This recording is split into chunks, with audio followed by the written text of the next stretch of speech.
Selamat berjumpa kembali dalam layanan audio Sahabat Seperjalanan. Hari ini adalah hari Senin 17 Februari 2024. Tema renungan saat teduh kita dengan judul Pewaris Nubuat. Firman Tuhan terambil di dalam Kisah Rasul 3 ayat 25 sampai dan 26. Hari ini adalah Senin 17 Februari 2024. Demikian bunyi firman Tuhan. Kamulah yang mewarisi nubuat-nubuat itu dan mendapat bagian dalam perjanjian yang telah diadakan Allah dengan nenek moyang kita. Ketika ia berfirman kepada Abraham, oleh keturunanmu semua bangsa di muka bumi akan diberkati. Dan kamulah yang pertama-tama Allah membangkitkan hambanya dan mengutusnya kepada kamu, supaya memberkati kamu dan memimpin kepada kamu masing-masing ke dalam dari segala kejahatanmu. Mari kita berdoa. Bapa yang di dalam surga, kami ingin belajar bahwa kamilah yang mewarisi nubuat-nubuat tentang semua yang terbaik yang disediakan Allah buat kami semua. Dalam nama Tuhan Yesus kami berdoa, amin. Shalom sahabat perjalanan yang dikasihi Tuhan. Kalau yang namanya nubuat itu tentu berasal dari Allah. Yang namanya nubuat ada orang yang dipakai oleh Tuhan sebagai yang bernubuat. Tentu di dalam hal ini kebanyakan adalah para nabi yang dipakai oleh Tuhan di dalam perjanjian lama. Baik nabi-nabi besar maupun nabi-nabi kecil, sedemikian sejumlah nabi. Sedangkan di dalam perjanjian baru Kisah Rasul itu adalah yang menceritakan nubuat-nubuatan itu. Mengingatkan kembali tentang nubuat-nubuatan. Apa yang dimaksud dengan nubuat? Adalah sebuah prediksi. Kalau di dalam hitungan manusia bisa salah dan bisa benar, itu prediksi. Tetapi kalau nubuat sesuatu yang pasti terjadi persis seperti apa yang dikatakan, tidak dikurangi dan tidak ditambahkan, itulah nubuat. Sementara nubuatan yang belum terjadi saat sekarang adalah apa yang dikatakan di dalam kisah, di dalam dalam kitab Wahyu disebut dengan kitab apokaliptik, yaitu kitab yang berbicara tentang sesuatu yang akan terjadi di kemudian hari tapi belum terjadi di saat sekarang. Pada titik ini nubuatan-nubuatan dari Allah adalah nubuatan-nubuatan yang indah, nubuatan-nubuatan yang terbaik, nubuatan-nubuatan yang sempurna, dan nubuatan-nubuatan yang berdasarkan kasih dan kebaikan Allah yang dilimpahkan, dicurahkan untuk setiap kita semua. Apa itu nubuatan? Tentu yang pertama adalah nubuatan Tuhan Yesus akan datang ke dalam dunia untuk menyelamatkan, menebus, menyucikan, melahirbarukan setiap orang yang datang kepadanya dan yang percaya kepadanya. Di dalam proses penyampaian nubuat, ini adalah khotbah yang disampaikan oleh Petrus di Serambi Salomo. Sebelumnya Petrus menyembuhkan orang lumpuh. Nubuatan seringkali juga dimateraikan oleh mujizat-mujizat yang dilakukan. Apa yang firman Tuhan katakan tentang nubuatan? Kristus itu harus tinggal di sorga sampai waktu pemulihan segala sesuatu seperti yang difirmankan Allah dengan perantaran nabi-nabinya yang kudus di zaman dahulu. Nubuat tentang Yesus yang lahir, mati, disalibkan, bangkit, dan naik ke surga itu disampaikan kembali oleh Petrus.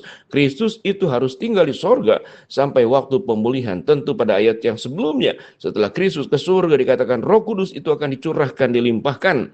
Ayat 22, bukankah telah dikatakan Musa, Tuhan Allah akan membangkitkan bagimu seorang nabi di antara saudara-saudaramu, sama seperti aku, dengarkanlah dia dalam segala sesuatu yang dia katakannya kepadamu, dan akan terjadi bahwa semua orang yang tidak mendengarkan nabi itu akan dibasmi dari umat kita. Nubuatan pertama yang disampaikan, yang dilanjutkan oleh Petrus adalah bahwa mereka yang tidak percaya kepada Tuhan, apa yang firman Tuhan katakan, mereka itu akan dibinasakan. Yang tidak mau mendengar apa yang diberitakan sebagai nubuatan itu, mereka itu tidak masuk di dalam hitungan. Itu yang firman Tuhan katakan. Mereka dikatakan di dalam bahasa Indonesia akan dibasmi. Artinya kalau dibasmi tidak diperhitungkan sama sekali, digeser sama sekali, dihilangkan sama sekali, itu dibasmi. Di sini berbicara tentang nubuatan penghakiman. Kita mewarisi nubuat itu. Jadi artinya tatkala kita sebelum berbicara tentang nubuatan-nubuatan yang baik, ada nubuatan penghakiman dan itu akan terjadi. Bukan sesuatu yang omong kosong. Ada banyak orang bertobat karena takut dihakimi, takut dihukum, takut diadili oleh Allah. Tetapi siogianya sebagai orang percaya, pertobatan dan perubahan hidup kita bukan karena takut dihukum, tetapi karena Allah mencintai dan mengasihi kita. Itu yang firman Tuhan katakan, akan datang masa pemulihan segala sesuatu yang seperti yang difirmankan oleh Allah dengan perantara nabi-nabinya yang kudus di zaman dahulu. Maka sekarang kalau kita melihat apa yang dikatakan oleh Tuhan Yesus, kerajaan Allah sudah dekat, maka bertobatlah. Ayat 25 dikatakan, kamulah yang mewarisi nubuatan dan nubuatan itu. Kamu akan mendapat bagian dalam perjanjian yang diadakan Allah dengan nenek moyang kita.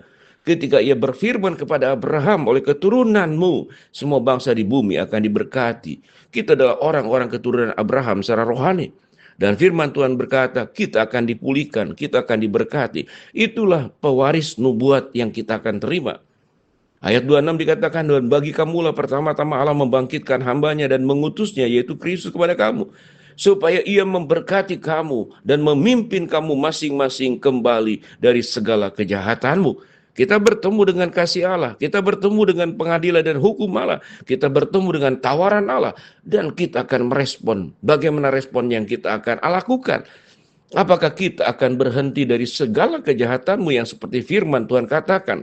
Kalau Allah sudah membangkitkan hambanya, mengutus hambanya kepada kamu, dan memberkati kamu, memulihkan kamu, memimpin kamu kepada kebenaran, apakah engkau tetap masing-masing dalam segala kejahatanmu? Pada titik ini, sahabat seperjalanan, orang yang mewarisi nubuat, ingat baik-baik, tidak hanya nubuatan-nubuatan yang indah yang Tuhan berikan kepada kita, tapi nubuatan penghakiman yang firman Tuhan katakan, aku akan memusnahkan mereka.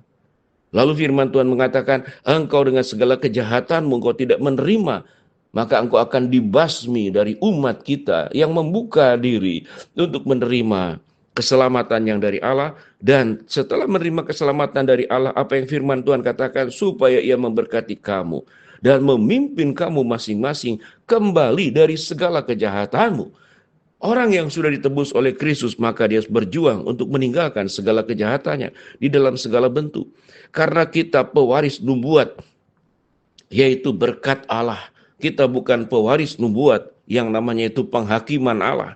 Kita pewaris nubuat untuk menerima kasih Allah. Kemudian kita mengalami sebuah perubahan hidup. Dan kita bukan pewaris nubuat yang kita ditetapkan sebagai orang yang satu hari kelak nanti akan dibasmi, akan dimusnahkan, akan disingkirkan kambing dari domba, akan disingkirkan ilalang dari gandum. Kita bukan ilalang, kita bukan kambing, kita bukan orang yang tersesat, tapi orang yang sudah diberi kelegaan, dipimpin oleh Allah, ditebus oleh Allah. Domba sesat yang sudah dibawa kembali ke dalam kandang dan bersama dengan sang gembala, yaitu Kristus sendiri, sang gembala agung kita. Apa pelajaran yang kita akan lakukan pada saat ini? Berhentilah dari segala kejahatanmu. Perjuangan untuk hidup dalam kebenaran dan meninggalkan kejahatan. Selama nafas ada pada diri kita, selama detak jantung masih berdetak pada diri kita, biarlah kita berjuang sesuai dengan nafas kita. Ya Tuhan, aku menerima anugerah-Mu, aku menerima berkat-Mu. Tatkala kita menghirup napas, lalu kita buang napas, seluruh kejahatan, keburukan aku buang. Sama, kita menghirup oksigen, kita membuang namanya karbon dioksida. Oksigen adalah sesuatu yang baik yang semua berasal dari Allah. Tapi karbon dioksida kalau kita ilustrasikan meninggalkan semua keburukan yang bisa mematikan, buang jauh-jauh supaya kita menjadi pewaris nubuatan Allah tentang kasih dan berkat penyelamatan, penebusan, dan bukan pewaris dari Allah yang akan menerima penghakiman karena kita hidup dalam kejahatan dan tidak hidup dalam kebenaran. Mari kita berdoa. Bapa yang di dalam surga, terima kasih buat kebenaran firman Allah yang kami pelajari. Hamba berdoa buat sahabat seperjalanan yang sakit, Tuhan jamah sembuhkan. Sahabat seperjalanan yang sedang menghadapi masalah, Tuhan bukakan jalan. Sahabat seperjalanan yang sedang berdoa mengharapkan sesuatu, Tuhan kabulkan dengan cara dan waktu Tuhan yang terbaik. Di dalam nama Tuhan Yesus kami berdoa. Amin. Shalom. Kita adalah pewaris nubuatan Allah yang terbaik. Amin.